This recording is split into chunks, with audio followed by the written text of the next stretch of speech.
What's up, guys? Crypto Muser here with your daily news and analysis in the crypto markets.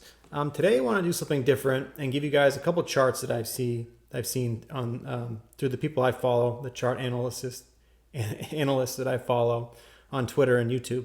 And the kind of the different aspects I follow are, on-chain analytics, which are more psychology-driven analytics, and then obviously TA, technical analysis, which are more pattern-driven analytics. And then there's also the third criteria is fundamentals, which fundamentals are a huge part for sure, but not as important as the other two right now because it's such a speculative market still. But fundamentals are research, finding projects that actually have really good use cases and stuff like that. Definitely is very important for sure, but things are leaning towards more speculative reasons why things are going up right now. So looking at TA and on-chain analytics, to get a different perspective on the past, basically, and how human psychology has basically been the same throughout these past few years. So you kind of look into the past to try to give you an educated guess on what's going to happen in the future. And obviously, none of these analysts are ever 100% right because it's impossible, right? You can only do your best to try to read the past to give you a better idea of what happens in the future, but you're never going to get it 100% right. Any analyst that tries to say that he's 90%, 100% right all the time is lying to you. And if the guy was out there like that, please show me him because I'll follow him. But I know for sure that there's not a guy out there that's ever going to get 100% right. But you try to find the ones that have the best track record, basically, right?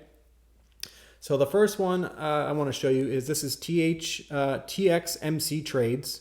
Great follow on Twitter. He's actually new on Twitter. He does on-chain analytics. And he posted this tweet. So Bitcoin total supply distribution. And long-term holders own about 71% of all Bitcoin, and that's in the blue. Orange is short-term holders, and that's 15.6%. Purple is exchanges, 13.3%. Green is miners at 9.6%. He says the low time preference crew is in peak hodl. I expect their stack to continue growing. Exchanges are down near mid-2018 levels. And let's zoom into the chart here. So blue is long-term holders, right? So if you look at the price action when we were climbing up to our first all-time high, the beginning of last year, you saw those long-term holders starting to take profits, right?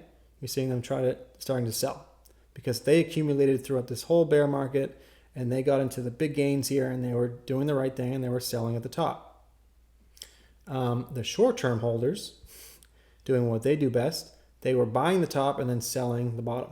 So they were buying as price action was going crazy, they were buying using emotion, and then they got wrecked basically and sold the bottom over here. Long-term holders, they were selling, and then since that 50% correction we had in the middle of last summer, since then we've seen long-term holders steadily accumulating from then on, right? Now we see long-term holders going up since then. And even in this price action, we've seen it fell another 50% after it made its new all-time high. You still see long-term holders, flatlining, but they're still accumulating. And even with short-term holders, they are accumulating through this bear trend too.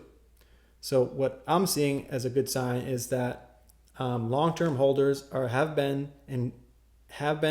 since last July and now have been accumulating through these times, which is a good sign for sure to tell you that maybe we hit the bottom here at 32,000.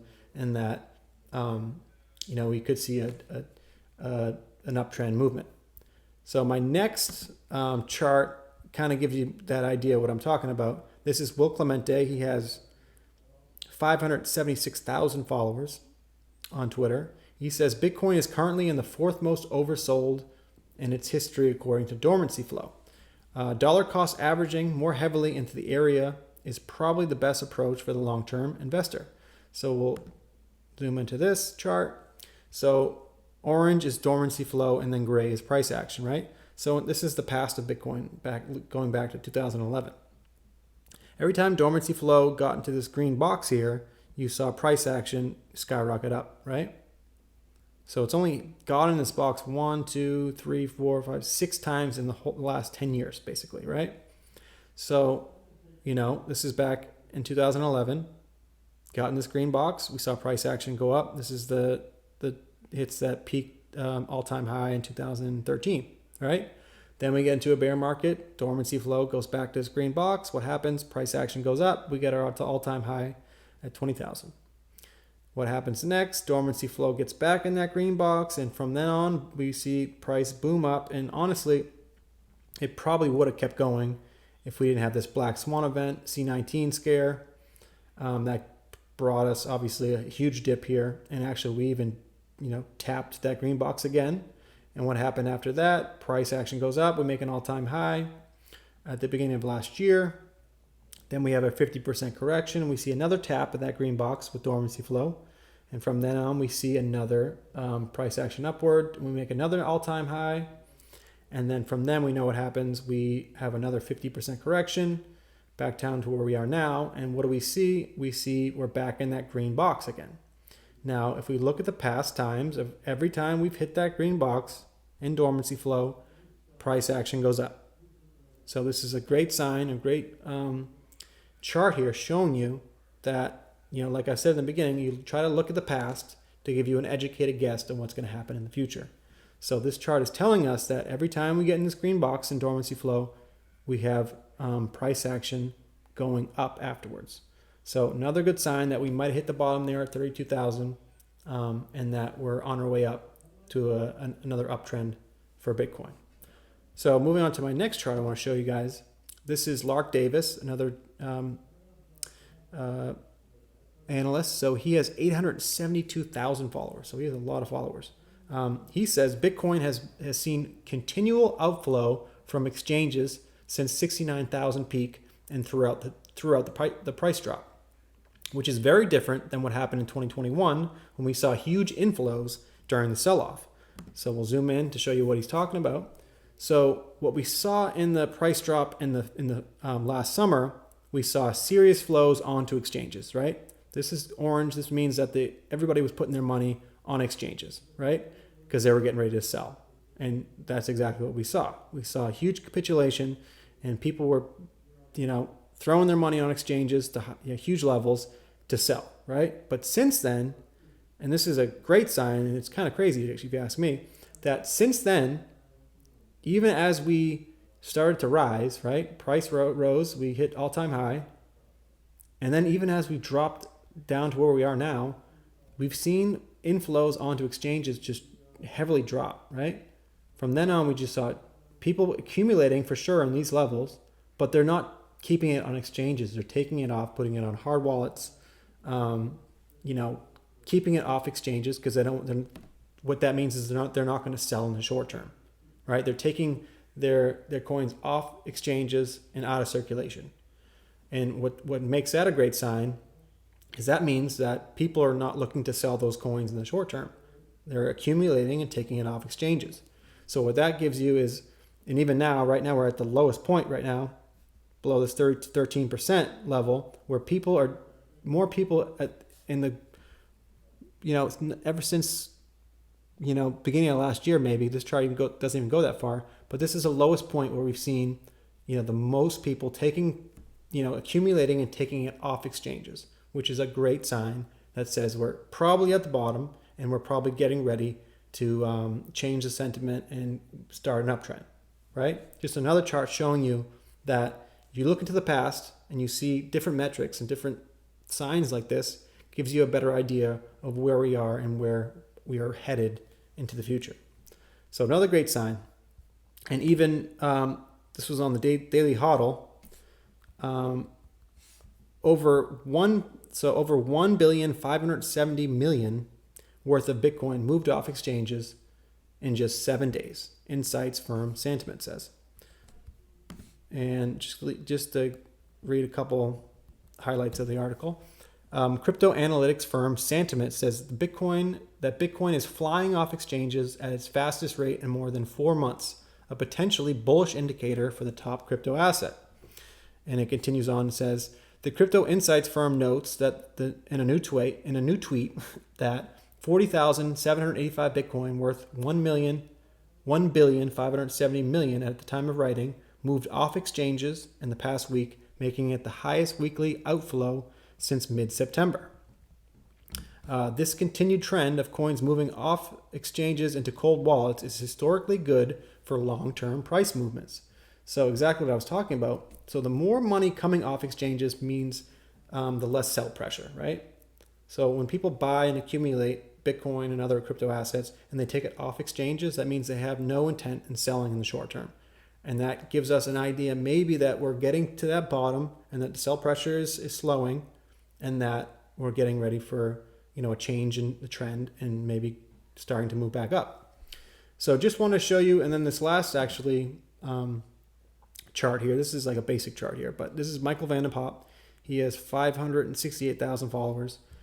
He said that anything like this would make sense for Bitcoin. And this is along the same lines as what I'm thinking too, is that so I've been ranging in this 32,000 to 39,000 range here for the last couple of weeks. And what I'm thinking, and what Michael Vanderpop is thinking, that we could, test these lows at 30,000 again, and then double bottom here, and then start making our move back up. And there, obviously there's some people out there that think that we're going to keep going up and maybe make another all-time high later on in the summer. Now that definitely could happen for sure. I'm not 100% in any way. But like I've said in my last video, I'm more, 30% that could happen, but I'm more 70% in the idea that Bitcoin did hit its top at 69,000. And then we had our first big fall, and then we have a retrace back up to about, 56,000, and then probably continue down into a bear market. But in that retrace, right, back up at 56,000, that's where you see the altcoins really start to move. And you'll see the Bitcoin dominance chart move down, maybe hopefully below 30%, and really give those lagging alts that really haven't done their thing yet in the last year really their time to shine here in this next 3 to 6 months. So even if Bitcoin kept going and made an all-time high, you'd probably see altcoins do well in the future. And if Bitcoin did hit its all-time high, then you still see altcoins doing well in the future. So my money is in the altcoins right now, and it's not financial advice, but if Bitcoin could go back to 100,000, that if you're in Bitcoin, that's a good 100% gain, 120% gain at the most. But with altcoins, you could 2x, 5x, 10x your money in altcoins. So, you see the high percentage gains are in the altcoins in the future, at least in the short term, in the next, 3, 6 months to a year, you see those big gains really in the altcoins. For Bitcoin, for sure, if you're, been dollar cost averaging into Bitcoin for a long-term trend, like the next 2, 5, 10 years, for sure, that's also a good idea too. But for short-term gains and the next couple months to a year, altcoins are definitely going to be those big gainers. So just want to show you those charts to start off this video, just to give you my idea and what I'm thinking is happening in this market and what I look at to give myself that educated guess on how to read these markets and where they're headed. So the next thing I want to show you is this article. This is on CNBC. I'm sure a lot of you guys probably saw it, but more than 320 million stolen in the latest apparent crypto hack. Wormhole, one of the most popular bridges linking the Ethereum and Solana blockchains, lost almost 320 million in an apparent hack Wednesday afternoon. The two blockchains are popular in the world of DeFi, where programmable contracts can replace lawyers and bankers in some transactions and NFTs. But few users stick to one blockchain exclusively, so bridges like Wormhole are a necessary go-between. Now, this is a terrible sign, obviously. We don't want to see hacks like this. $320 million is a lot of money, and that you don't want to see people losing money like this. And this is also a way the SEC could probably use this as ammo to really attack these DeFi products. For sure we do need regulation, clear regulation, but common sense regulation in DeFi and in this market as a whole. But the way the SEC is trying to do things, they'll probably use this, like I said, as ammo to basically try to stifle this DeFi innovation. But On the other hand, like I said, you do need regulation because you can't let things like this can't happen. We can't let people make hacks like this. You can't let people fraud people. You can't make people scam people like this. We need, like I said, we need regulation. We need the regulators like the SEC, going after people like this for sure. But we don't need them to use this as, like I said, ammo to stop these products, because there's no stopping DeFi. DeFi is the future for sure. The U.S. better start leading in these products, or they'll get left behind. You'll see Singapore, Japan, Switzerland, other countries lead in this innovation if the U.S. doesn't get on the ball. So terrible thing for sure. The one good thing is you'll probably see some of this or most of this return to the people or return to whoever lost it, because the good thing about blockchain is all this is transparent. You don't know who stole it, but you know where the money is on the blockchain because it's all transparent. So like I said, you'll probably get most of this back, but it'll take a lot of time. But in the same sense, you don't like to see things like this happen, and we don't need things like this. This is a bad sign and a bad view into crypto and DeFi. So they need to fix this for sure, but the regulators need to come and give us clear regulation. There needs to be insurance on some of this, or with all these new products, you need to put the right regulations in the right place, so we can not stifle this innovation and not hurt investors on the way of doing it, but also mature as an asset class and mature as a product. So as much as that was bad for DeFi, this was a great win for DeFi. This was Jake Travinsky. He's the head of policy at Blockchain Association. He tweeted this out. This is Josh Jarrett. Josh sued the IRS for clarity on taxation of new tokens created through staking. The IRS tried to pay him off to drop the suit, but he turned down the money to continue the case and seek binding precedent for us all. Huge thanks to Josh and his legal team for fighting the good fight. So what happened here was, this was a case that they were trying to basically tax his gains through staking, right? He had his coins in a staking pool, right? He was gaining new tokens through staking, right? Like if you know what staking is, you put your coins into a staking pool and you gain interest, or you gain rewards in those tokens, or a different token, but you earn tokens. You earn percentage of the tokens, right? What the IRS was trying to do was they're trying to tax while they're being staked. And that would be a terrible thing for DeFi, because why would you want to put your money in something where you're getting taxed that much? You're getting taxed every time you're gaining new coins in a staking pool. That'd be detrimental to, DeFi as a whole.